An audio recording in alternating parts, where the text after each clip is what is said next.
as I describe in my book, The Case for Christ. Ah, the shameless plug. After you're finished with Strobel's book, why not check out Earl Doherty's Challenging the Verdict, a cross-examination of Lee Strobel's The Case for Christ.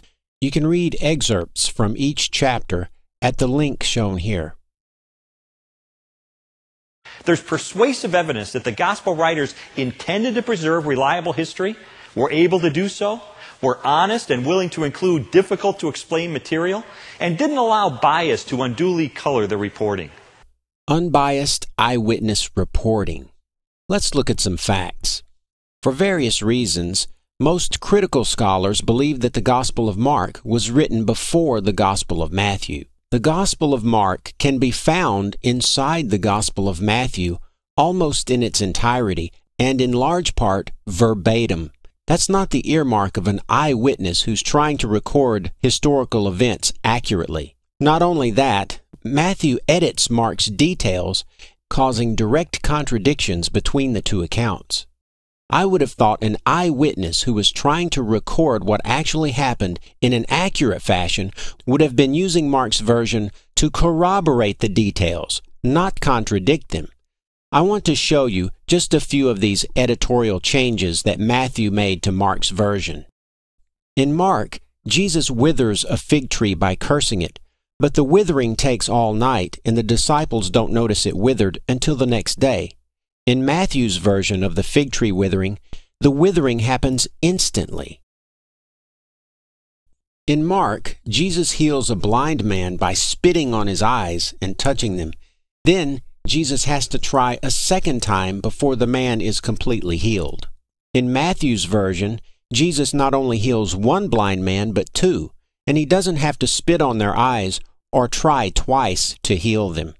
In Mark, Jesus was unable to do any great works in his hometown of Nazareth, but Matthew changes the could not to did not, so that Jesus chose not to do many great works in Nazareth. In Mark, Jesus sends out his disciples to preach the good news to the cities of Israel and tells them not to take anything for the trip except a staff.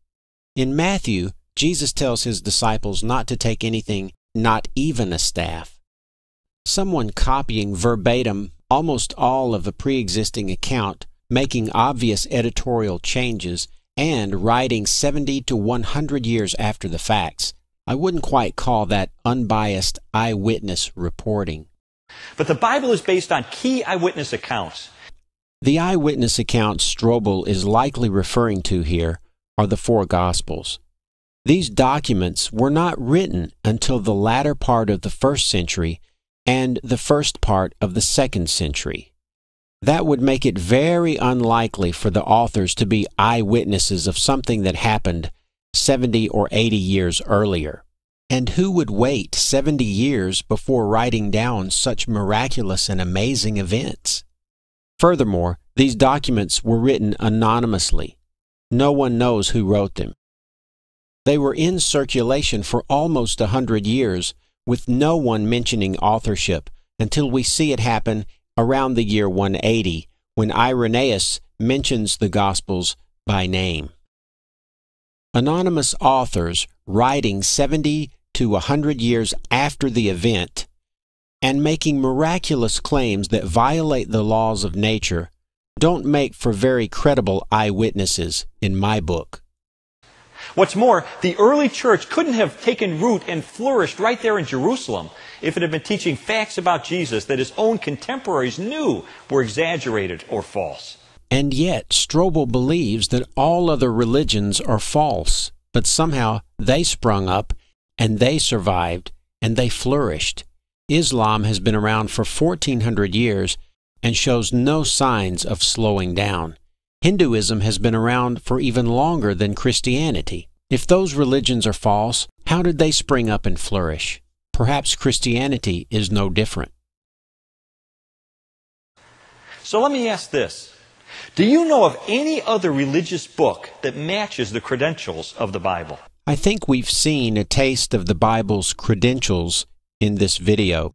The Bible is one of the most contradictory and error-ridden books ever compiled.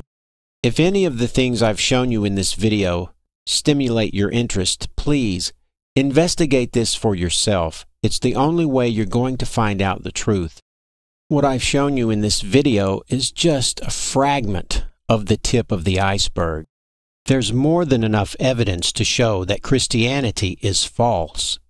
But you have to go out and find this information on your own.